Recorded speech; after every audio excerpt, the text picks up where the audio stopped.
प्रधानमंत्री मोदी ने आज दिल्ली में मेरा बूथ सबसे मजबूत कार्यक्रम को संबोधित किया। प्रधानमंत्री मोदी ने इस कार्यक्रम के माध्यम से बीजेपी कार्यकर्ताओं को जीत का मूल मंत्र दिया। इस दौरान दिल्ली के बड़े नेताओं ने प्रधानमंत्री मोदी के संबोधन को सुना। वहीं पीएम मोदी ने इस दौरान दिल्ली विधानसभा चुनाव में बड़ी जीत का दावा पेश किया। साथ ही प्रधानमंत्री ने बिना नाम लिए आम आदमी पार्टी पर हमला बोला और कहा कि जो पहले आम आदमी पार्टी में थे वो अब आपदा हो गए हैं। आपदा वाले फिर आएंगे तो फिर खाएंगे। साथ ही प्रधानमंत्री ने यह भी कहा कि आपदा वाले रोज नई घोषणाएं करते हैं। देश के कार्यकर्ता आज नहीं, पिछले 7 दशक से दिल्ली के कार्यकर्ताओं के देख करके बहुत कुछ सीखते आए हैं। हर बूथ 2 लक्ष्य तय कर सकता है।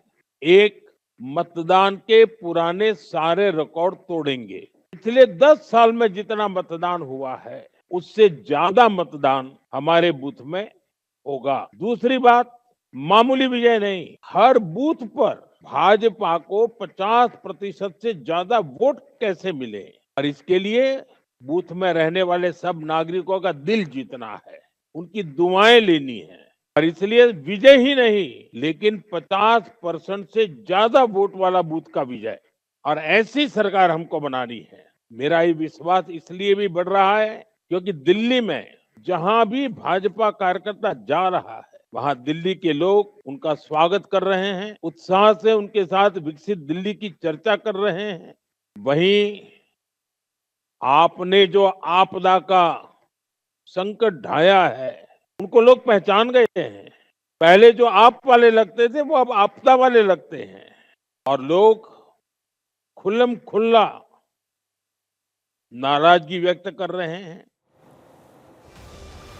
महाकुंभ में आज यूपी कैबिनेट की बैठक हुई। सीएम योगी आदित्यनाथ की अध्यक्षता में यह बैठक बुलाई गई। इस बैठक में यूपी सरकार के 54 मंत्रियों ने हिस्सा लिया। मंत्रिमंडल की बैठक के बाद राज्य के लिए 10 महत्वपूर्ण प्रस्तावों और योजनाओं को मंजूरी दे दी गई। यूपी सरकार की कैबिनेट बैठक में आए मंत्रियों को कुंभ के संगम की तस्वीर के साथ प्लेट और कलश दिया गया। वहीं बैठक के बाद सीएम योगी ने मीडिया से बातचीत भी की।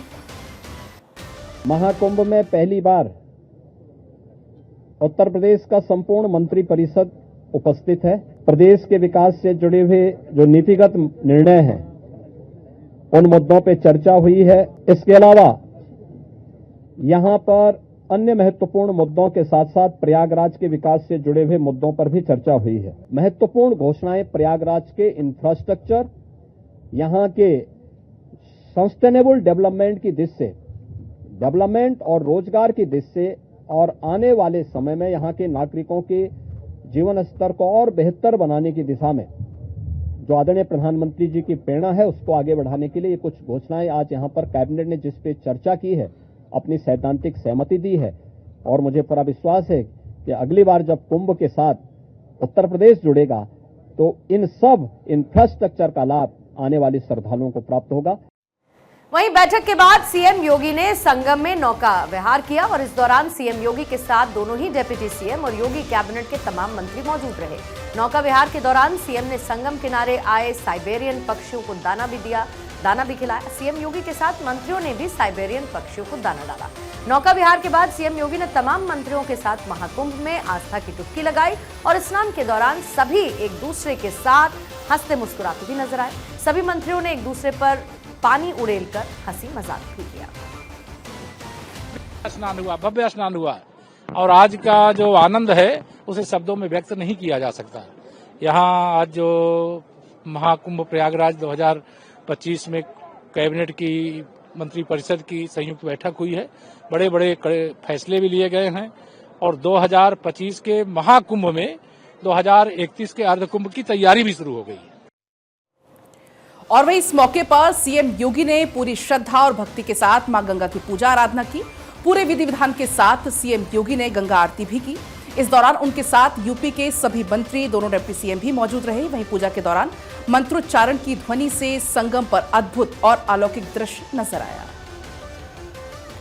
चलिए आगे बढ़ते हैं। दिल्ली विधानसभा चुनाव में रेवड़ियों के ऐलान का दौर लगातार जारी है। आम आदमी पार्टी ने आज मिडिल क्लास के लिए अपना घोषणा पत्र जारी किया। आम आदमी पार्टी के संयोजक अरविंद केजरीवाल ने आगामी बजट को मिडिल क्लास को समर्पित करने की मांग करते हुए केंद्र सरकार के सामने 7 मांगे रखी। केजरीवाल ने कहा कि उनकी पार्टी सड़क से संसद तक मिडिल क्लास की आवाज को बुलंद करेगी। बजट सत्र में आम आदमी पार्टी के सांसद मिडिल क्लास की आवाज उठाएंगे। आज मैं केंद्र सरकार से 7 डिमांड कर रहा हूं मिडिल क्लास की तरफ से। पहला, शिक्षा का बजट 2% से बढ़ा के 10% किया जाए। प्राइवेट स्कूलों की फीस पे लगाम लगाई जाए पूरे देश में। दूसरा, उच्च शिक्षा के लिए, हायर एजुकेशन के लिए सब्सिडी और स्कॉलरशिप्स दी जाएं। तीसरा, हेल्थ का बजट भी बढ़ा के 10% किया जाए और हेल्थ इंश्योरेंस से टैक्स हटाया जाए। चौथा, इनकम टैक्स की छूट की सीमा को 7 लाख से बढ़ा के कम से कम 10 लाख किया जाए। पांचवा, एसेंशियल कमोडिटीज के ऊपर, आवश्यक वस्तुओं के ऊपर से जीएसटी खत्म किया जाए। छठा, सीनियर सिटीजन्स के लिए मजबूत रिटायरमेंट प्लान और पेंशन की योजनाएं बनाई जाएं और देश भर में सभी सरकारी और प्राइवेट अस्पतालों में। राजू पाल की पत्नी और सपा की बागी विधायक पूजा पाल ने महाकुंभ के भव्य आयोजन के लिए योगी सरकार को धन्यवाद दिया। उन्होंने भारत 24 से एक्सक्लूसिव बात की और दिव्य भव्य महाकुंभ की तारीफ। बातचीत करने के लिए पूजा पाल जी हैं। मैम, प्रयागराज का जो है परिवेश बदल गया है। लाखों श्रद्धालु, करोड़ों श्रद्धालु रोज आ रहे हैं। कैसे देखती हैं उत्तर प्रदेश सरकार की इस व्यवस्था को? देखिए, ये तो हमारे लिए सौभाग्य की बात है, प्रयाग नगरी के लोगों के लिए सौभाग्य की बात है कि यहाँ पर हर वर्ष कुंभ को मनाया जाता है। मगर इस बार का जो कुंभ है, कहीं न कहीं जब से उत्तर प्रदेश के मुख्यमंत्री योगी आदित्यनाथ महाराज जी बने हैं, तब से हमने देखा है कि प्रयागराज में कुंभ के जरिए, चाहे वो संगम नगरी हो चाहे वो प्रयागराज हो, वो आप भी देख रहे हैं कि कितनी सुंदरता से विकास हो रहा है, भव्य हो रहा है और कहीं ना कहीं प्रयागराज का चौमुखी विकास होने का काम हुआ है। तो ये हम प्रयाग वासियों का बहुत ही भाग्यशाली हैं कि कुंभ भी मनाया जा रहा है और भव्य, दिव्य और डिजिटल मनाया जा रहा है, जिससे देश दुनिया के करोड़ों लोग आकर के आस्था के प्रतीक कुंभ को माना गया है और आकर के यहाँ पे डुबकी लगा करके और जो भव्यता था वो देखते हुए लोग यहाँ पर इस प्रदेश का और इस संगम का नाम करते हुए जा रहे हैं। धन्यवाद मैम हमसे बातचीत करने के लिए। तो हमारे साथ बातचीत कर रही थी पूजा पाल जी, जिन्होंने बताया कि इस बार का महाकुंभ जो है वो माफिया मुक्त महाकुंभ है और इस बार सभी को काम करने का अवसर मिला है, क्योंकि ये उत्तर प्रदेश की योगी सरकार ने आम जनता को ये अवसर प्रदान किए हैं।